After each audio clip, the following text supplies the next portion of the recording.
Good morning, friends.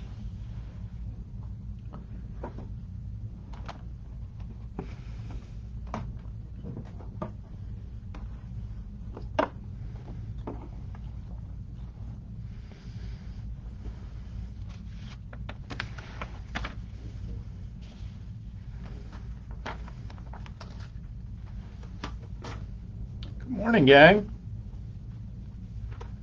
Hello, hello. Hello, hello, hello.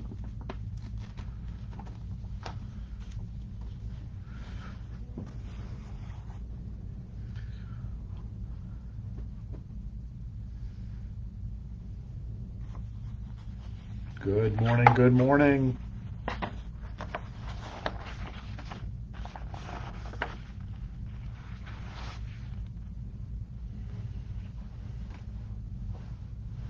Hey, Donna. Good morning. Glad you got some time outside and got to spend a little time in the beauty of yesterday. That's great. Vicky, good morning to you. Hope you're doing well. Hello, everybody. Hello, hello. Hope you're doing well. Good to see everyone. How are you all?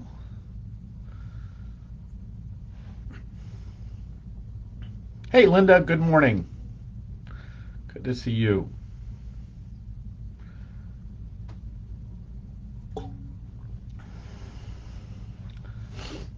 Please keep our sister Sue, Sue Lanyon, she's our head deacon here. Actually, she had surgery yesterday, and she's fine. She's doing great, but she's had a few pain management issues. So please pray that her pain be abated. So, but she's healing well. All is well.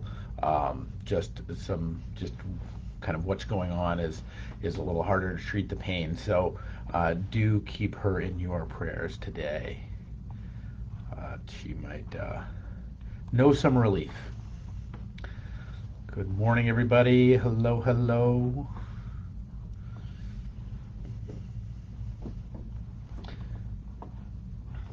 Got my taxes lowered. Praise God. There you go. That's great.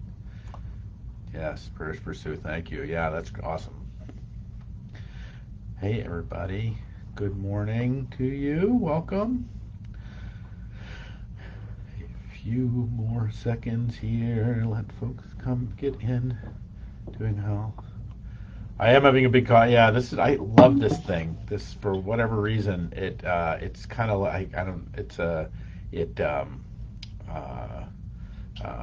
my friend Fanny Faye Davis, actually, who shows up here occasionally, gave me this, but it is like you can leave coffee in it all day and it will stay hot. And not that I'm prone to leaving coffee around, but it's a super gift. It's awesome. So good morning, Yvette. So hey, good morning, everybody. It is the fourth day of October. Good morning, everybody. It is the fourth day of November, and it is a joy to be with you on this Thursday, and a welcome to another 11:11 on all that we are bringing. Yesterday we were out with some beauty surrounding us, which was just a joy, and it made me think about joy. And part of what I think is a little too much ignored trait of what it is to walk out this Jesus thing, and just to be a person of spirit, or just even to be a person. We're so often caught up in trials and tribulations and things and wonderings and what's going to happen tomorrow, and I don't know, is there something in my teeth, or all the things of life, that we forget sometimes to just rejoice, to just rejoice, to know joy again. Philippians, the fourth chapter of Philippians, which is this instruction to the church in Philippi from Paul, and they're struggling, they're having their problems, and he says his injunction to them is rejoice in the Lord always, and again I say rejoice. it's kind of gotten caught up in some hymns and all that sort of stuff. So sometimes you can't even not sing that line anymore. But rejoice in the Lord always. I will say it again, rejoice. This is what Paul offers us as the testament of what it is to make this walk, of to be in this world, that we should rejoice. We should return to joy every chance we get. That doesn't mean we're going to be blissed out every second of every day. But the return, joie, the root of that is, so just return to joy, that wherever we find ourselves, we can always come back to joy. We can find ourselves, we can come back to joy. How many of us can really claim that our baseline is joy? Some I know some people that are that way, but for some of us, our baseline is anxiety. For some of us, our baseline is numbed out. For some of us, our baseline is activity, is just for some frenetic movement. And that doesn't make us bad people, it just makes us people. But the invitation of the gospel is that we might have joy as our baseline. We might return again and again to joy. Rejoice. And I'll say it again, rejoice in the Lord always. This is the invitation, this is the instruction, and it's not just instruction, but it's promise. It's promise. Like this is what's given to us. And I would submit to you, it's in our very fabric if we are willing to explore it. It is in our very fabric. I think of one story the great movie in Chariots of Fire. It's a classic 1981 movie. If you've never seen it, stop everything you're doing, sell your home, go. Okay, maybe you don't need to sell your home, but go stop. Watch this film. It has everything. It has drama and competition, and it has all kinds of stuff in it. But in this movie, and again, it's 1981. It's definitely dated. It's this competition between these two runners in England. One is English, one is Scottish. One by the name of Harold Abrams is trying to establish his reputation and overcome his own fears and overcome. The other, Eric Liddell from Scotland, and both of these are nobody else in the world can run like them, and they're coming up to the 1924 Olympic Games, and they're in this competition. You would see the kind of the character and the being of these two men, and Liddell, who ran for Scotland, he's extremely devout Christian. He would go on to be a missionary, but he ended up crashing into this scandal of the fact that he wouldn't run in the 100-meter Olympic Games because of the fact that they were running on Sunday, and his tradition of Christianity kept him from participating in sport on the Sabbath. And and for him it meant more than just competing in sport, and it meant more than winning. The sports meant sportsmanship. It meant living by a set of rules and a set of ways in which that his love of sports and his love of Christ were consistent. And he was asked about this because, that again, and the love of sport, this was in a time when those two things were struggling to be held by some people of faith. That how could you try and be this great Olympic runner and at the same time, purport this faith, this competition kind of unseemly or whatever, this jocularity is most unseemly, to quote Father Mulcahy from MASH, but Liddell came up to say, when asked this, he finally declared, he said, I believe that God made me for a purpose, but he also made me fast. And when I run, I feel his pleasure. I believe God made me for a purpose, but he also made me fast. And when I run, I feel his pleasure. Friends, God's pleasure is in your running, whatever that means for you. I'm not suggesting for you it's alternating feet. I hate running, and I certainly hope that God's pleasure is not in running, because for me that's going to be a really narrow window. But that I'm not talking about going around a track at a particular, but it is in our walk, it is in our race, and that we all have a something, we all have a way, we all have a point for which God made us for purpose. We're not useless items. We are not simply to be.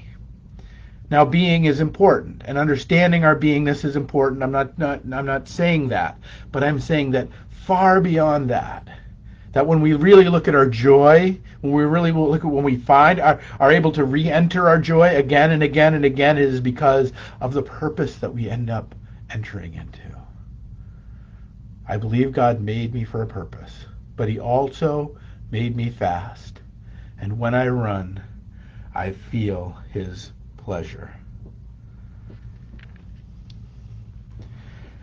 The great Julian of Norwich says that the fullness of God the fullness of joy is to behold God in everything. The fullness of joy is to behold God in everything. But the only way I think we can begin to behold God in everything is when we begin to see God through our particular lens, our little fly eye, our little way in which we have upon the world, the way in which we can engage the trueness, the truth and the fullness of life in what we're called to be. Because Lydell would go on to be a missionary. He would go on after the games in 24. He would go, and after his running, I won't spoil all the movie for you, but after he's going forward for his running, and after he goes forward, he goes onto the mission field in China, and spends years in the mission field, and ends up with the war breaking out in the 30s with the Japanese occupation in a small POW camp held under Japanese occupation. The Wilson camp, it was called a kind of cramped and squalid hell on earth. But Lydell was known in that camp by every single person. He became the moral compass of that camp. In fact, he was the primary source of hope and joy for every prisoner that was there. And they all report to us that they, when they looked for joy, when they looked for hope, they would look for the face of Eric Lydell, who would encourage them through the horrors and the squalid hell of their concentration camp.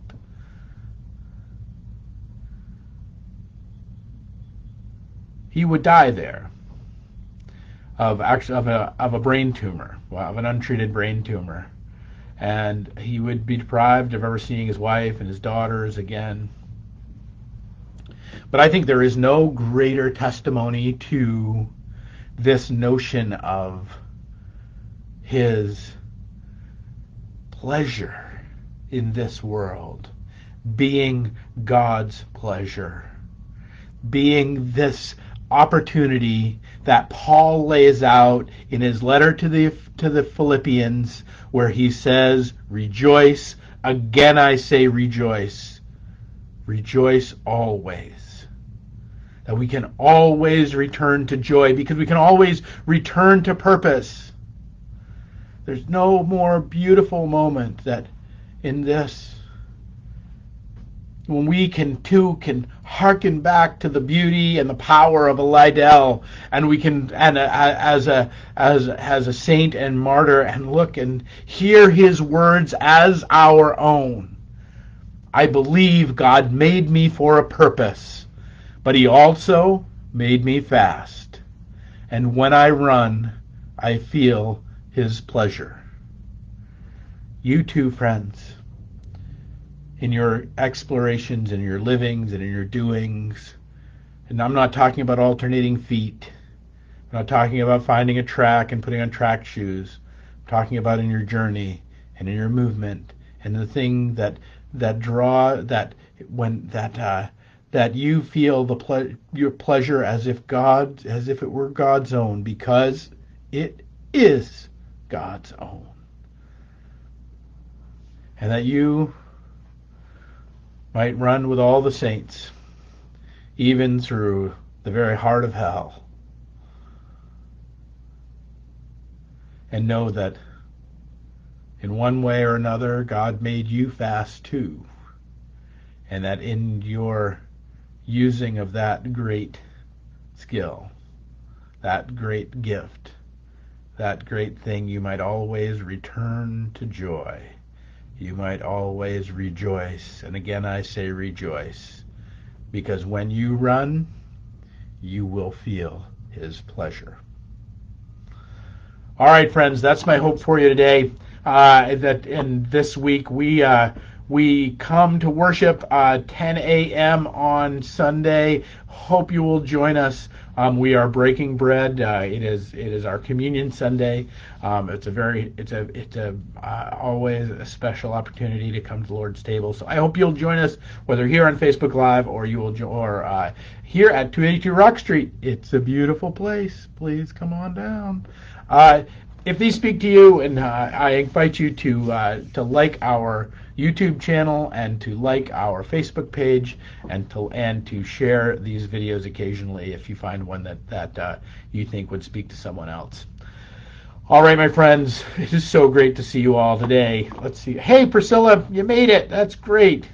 John, good morning to you. I hope you're okay up there in the frosty north. Cecile, have a great day this morning. So good to see you. Hope you're well. I hope Kristen's well. I didn't see her coming in.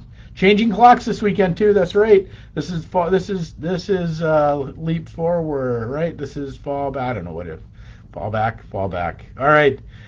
Before I get myself in further trouble trying to tell time, peace and grace, my friends. Have a great weekend, and we will see you next week for another 11:11.